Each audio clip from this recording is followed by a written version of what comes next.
Another unit from the recent garage sale.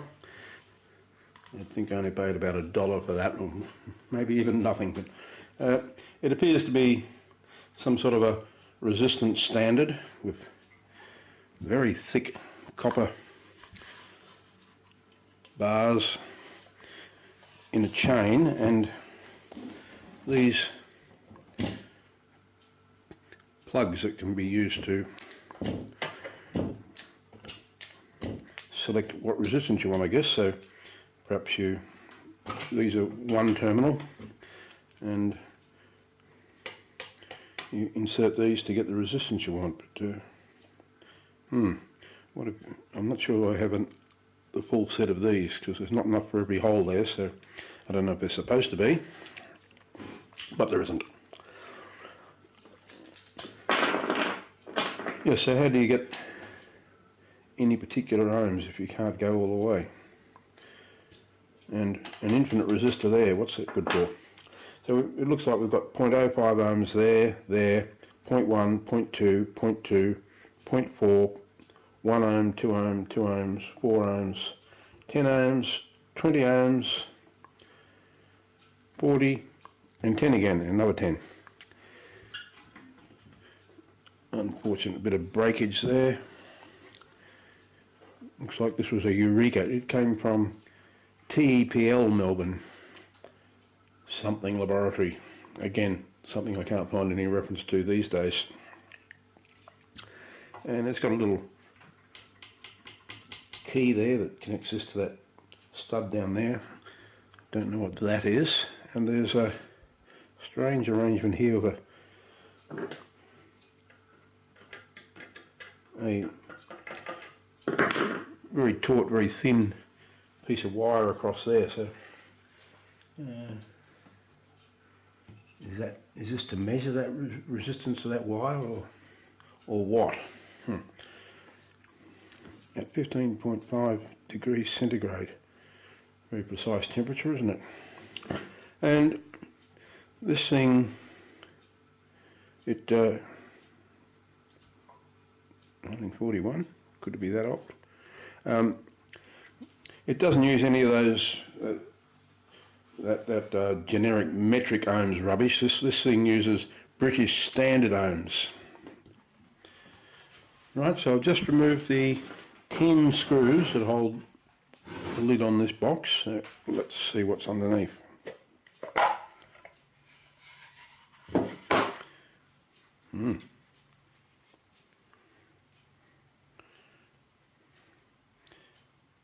A bunch of resistors.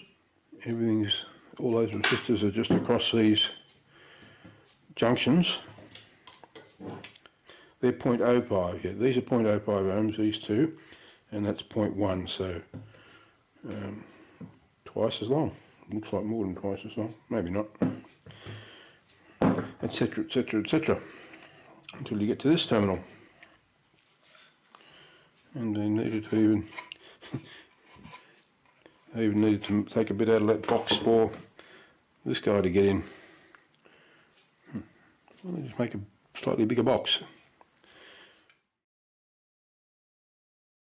So after adding them up again and again and again until I finally got the right answer, I realised that 40 plus 20 plus 20 plus 10 plus 4 plus 2 plus 2 plus 1 plus 0.4 plus 0.2 plus 0.2 plus 0.1 plus 0.05 plus 0.05 equals exactly 100. So this is a 100 ohm resistor, variable, because you can stick these pegs in, which have a slight taper on them. I don't know if the actual slots do, but I'm just not sure how well you can trust these things to make perfect contact. But anyway, by putting in pegs in these positions, you effectively remove that resistance from 100. So 100, that's now 80, because I've shorted out 20. Now it's 79, because I've shorted out that 1. And this is in fact a Wheatstone Bridge. This is the variable resistance, which is matched against the unknown resistance, which goes here. This is the line, the unknown resistance, and these two 10 ohms are the bottom arms. The galvanometer goes across here. It's also known as a post office box because it's used for measuring the resistance of telephone lines, hence the term line. Although other post office boxes that I've seen, they seem to have higher resistances than 100, but so maybe this is just a Wheatstone bridge that's also used for measuring telephone lines. Maybe telephone lines isn't its primary use, just low resistances in general.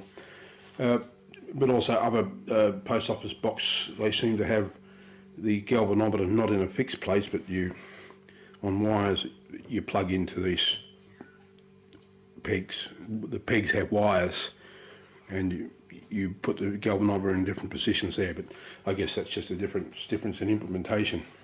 So let's measure that 100 ohm resistor.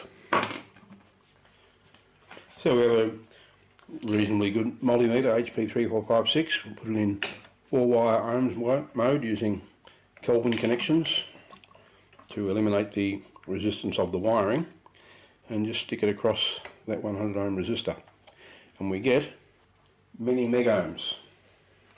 It should be infinity because that's what this resistor here is, infinity. But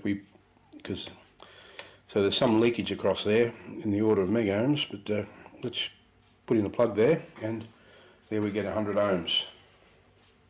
Now, is that discrepancy because of inaccuracy in this, inaccuracy in that, because this thing uses British standard ohms, which are presumably different to whatever this is measuring? Who knows? But anyway, let's play a bit more. Stick in another plug across the 40 ohms.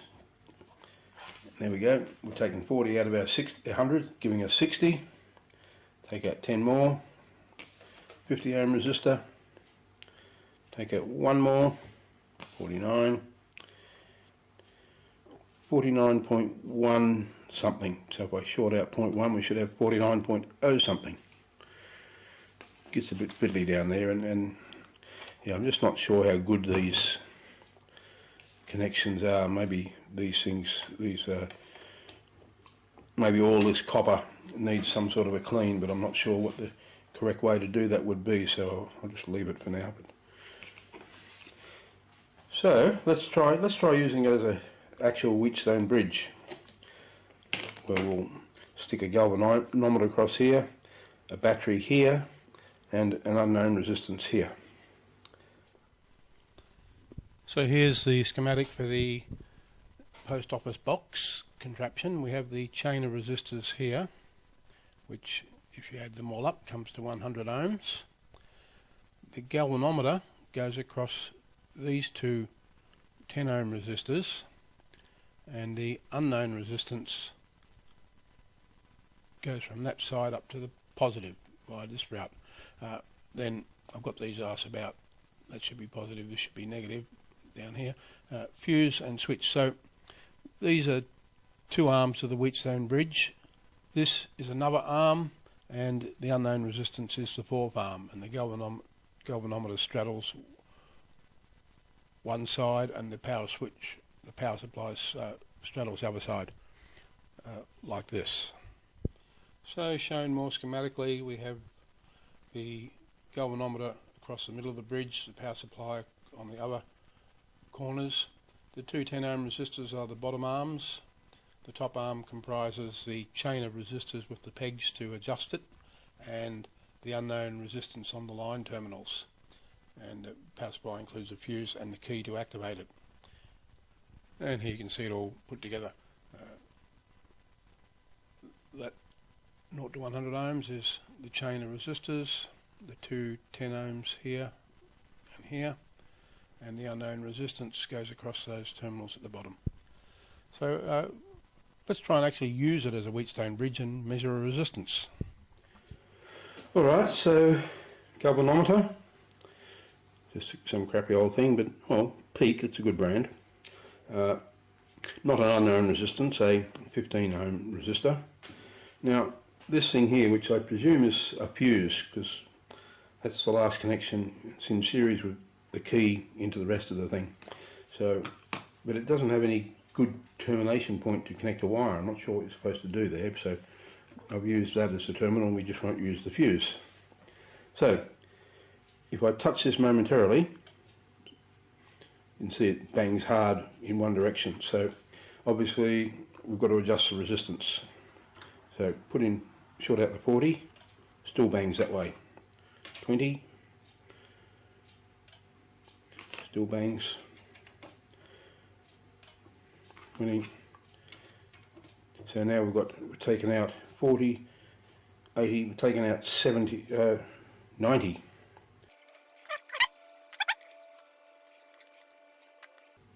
Ah, idiot. Okay. Duh. Let's start that again and plug in the input resistance first. That's always got to be there. Okay, now. Still bangs hard to the negative with 40. Now we've taken out 60, still negative. Taken out 80, not quite as hard, notice. 10, so now we're down to 90 ohms. Well, bang the other way. So 10 was too much to take out, so we'll go to 4. And then it bangs that way, but more gently. So we're getting closer, but we're still a bit high, so take out another 2 ohms. Yeah, that was too much. Let's move this down to 1 ohm. Very gently that way. 0.4. That's pretty close, isn't it? So that's telling me 100 minus 85.4, which means we've got 14.6 ohms left. So this should be a 14.6 ohm resistor. Let's see. Back to the HP. Disconnect one terminal and no, it's a 15 point something. So the Wheatstone Bridge gave us about what, 0.6 of an ohm too low. Let's measure the actual Wheatstone Bridge.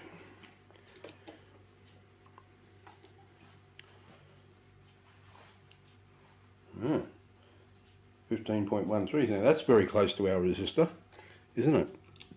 Well, it must be, because we've got zero deflection on the galvanometer. 15.12 something, and 15.13 something. Very close. So maybe dirty contacts, or maybe I just can't expect that sort of accuracy, but if it's got 0.05 ohm settings, then you'd think you should be able to achieve accuracy of that order. So yeah, if anyone has any ideas on how to properly maintain these pegs and bus bars, how to clean them and how to make good, reliable contact, I'd be interested to know. Anyway, I hope you enjoyed that. If you did, give it a like and hopefully subscribe. I've got more stuff like this, and catch you later.